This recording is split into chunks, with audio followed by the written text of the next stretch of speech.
నిజామాబాద్ జిల్లా తిమ్మాపూర్ ఆలయ అభివృద్ధికి అన్ని చర్యలు తీసుకుంటామన్నారు సీఎం కేసీఆర్. ఆలయానికి 10,116 రూపాయలు విరాళం ప్రకటించారు. 10 కోట్ల రూపాయలతో కళ్యాణ మంటపాన్ని కట్టిస్తామని తెలిపారు. ఈ స్వామివారు వెలిసినటువంటి ఈ కొండ, ఈ పక్కనే ఉండేటువంటి 2 కొండల్ని మొత్తం కలిపి 398 ఎకరాలు ఇది గవర్నమెంట్ జాగా ఉంది.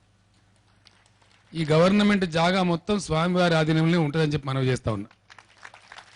ఇక్కడ అద్భుతమైనటువంటి దానికి ప్రభుత్వ పరంగా కావాల్సినటువంటి ఆదేశాలు జారీ చేస్తాం.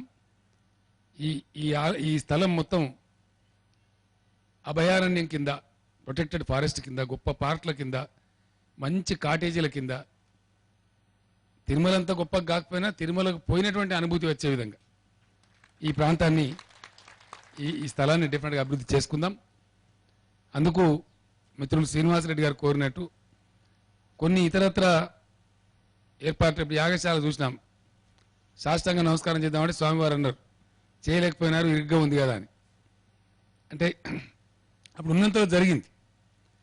ఒకసారి మళ్ళీ నేను శ్రీనివాసరెడ్డి గారికి, తద్వారా మీ అందరికి కూడా హామీ ఇస్తా ఉన్నాను, ప్రశాంతంగా నేనే వచ్చి ఈలోపు ఏం చేస్తా అంటే, వీళ్ళు ప్లాన్ చేసే వాళ్ళు ఉంటారు, ల్యాండ్స్కేపర్స్ అంటారు వాళ్ళు. ఎక్కడ విశాలమైన పార్కు తేవచ్చు, ఎక్కడ కళ్యాణ మండపం తేవచ్చు, ఎక్కడ కాటేజీలు తీసుకురావచ్చు. ఒక అద్భుతమైన కళ్యాణ మండపం ఇక్కడ కడితే ఈ పక్క 20, 30, 40 గ్రామాల వాళ్ళంతా ఇక్కడ పెళ్లిళ్ళు చేసుకునేటువంటి అవకాశం కూడా వస్తుంది. ఆ కళ్యాణ మండపం చాలా గొప్పగా నిర్మించడం కోసం ప్రభుత్వ పరంగా ఒక 10 కోట్ల రూపాయలు నేను శాంక్షన్ చేస్తా ఉన్నా. చాలా గొప్ప కళ్యాణ మండపం కట్టి చాలా చేసుకుందాం. ఆ ల్యాండ్స్కేపర్ కూడా పంపించి వాళ్ళు రిపోర్ట్ ఇచ్చిన తర్వాత చాలా గొప్పగా దీన్ని తీర్చిదిద్దుకుందాం.